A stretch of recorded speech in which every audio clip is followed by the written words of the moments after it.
This is Public Resource.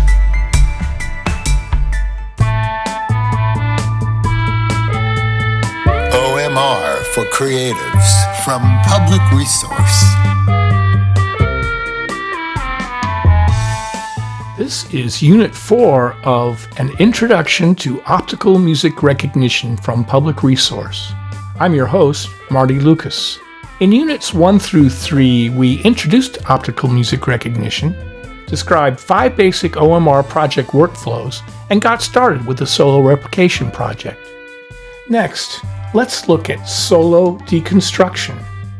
A solo deconstruction piece starts out just like a solo replication project, but when you're finished with the OMR and have a working piece, you'll deconstruct it, cut it up into pieces, and remake it into an ensemble piece. I started doing solo deconstructions during our 140 Folk Songs project. 140 Folk Songs is a collection devised for scholastic purposes, school children, grades 1 through 3. It was used in New England in the early 20th century. The songs were short, simple, catchy, and hence easy for the kids to memorize, both for their musical education, but also for building skills and confidence. Each piece was intended to be played at the piano by the school teacher, so there's nothing too difficult. But here's the thing. Mostly the pieces are arrangements of European and North American folk songs. As such, much of the music was not originally intended for the piano.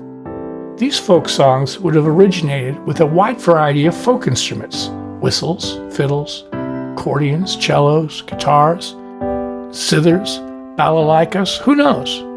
But for the 140 Folk Songs collection, the arrangements had a solo piano standing in for all of them.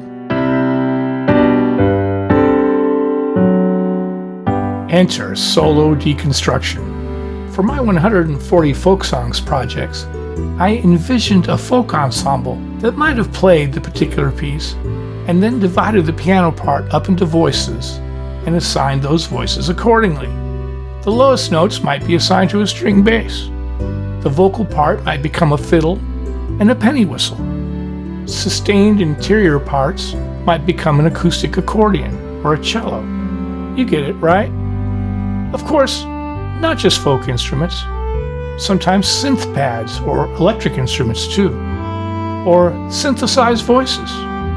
Whatever seemed right. Obviously, you can change some notes here and there and maybe add some percussion, sure. But mainly, solo deconstruction means breaking up a polyphonic arrangement into its constituent voices and then reconstituting them into an ensemble. I'm using folk music as an example, but the solo deconstruction process would apply well for an electronica approach, or really any sonic rekindling of an existing composition. Sometimes it may be helpful to run a solo deconstruction project through an intermediary step using a composition program, but it's not always required. When you're doing a solo deconstruction, consider jumping straight from your sound slice export to your DAW. Try this. In your DAW, just make a bunch of copies of the whole piece.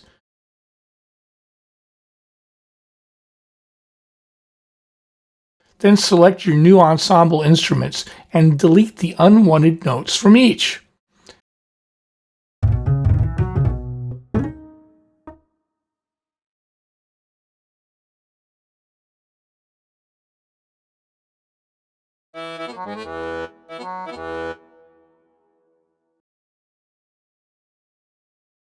Now, the arrangement is in your hands.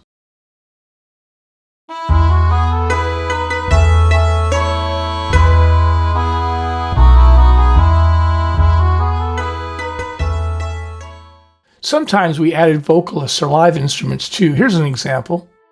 Ophelia's song from Shakespeare's Hamlet with OMR instruments, added percussion, and vocals by Corinne Becknell-Lucas. Should I your true love know from another one?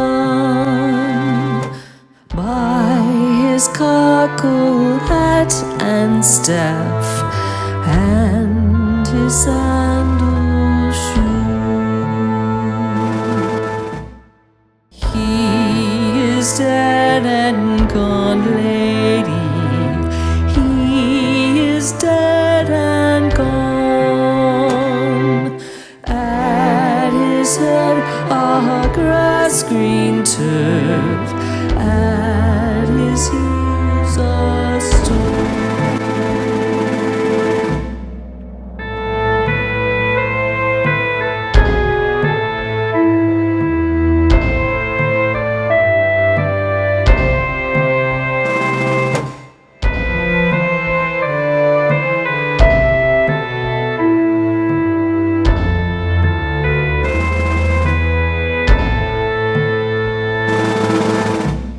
White is shroud as the mountain snow, larded with sweet flowers, which be swept to the ground, did not go with true love showers.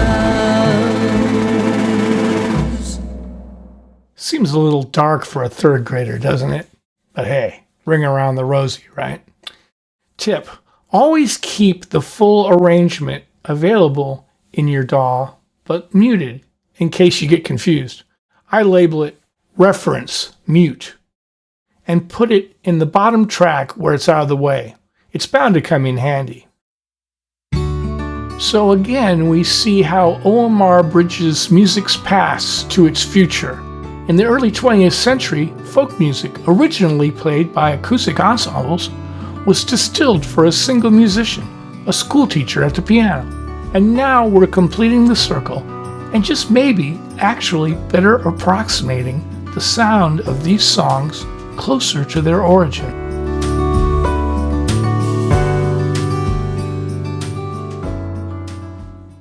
Our work at Public Resource is made possible by a generous grant from Arcadia,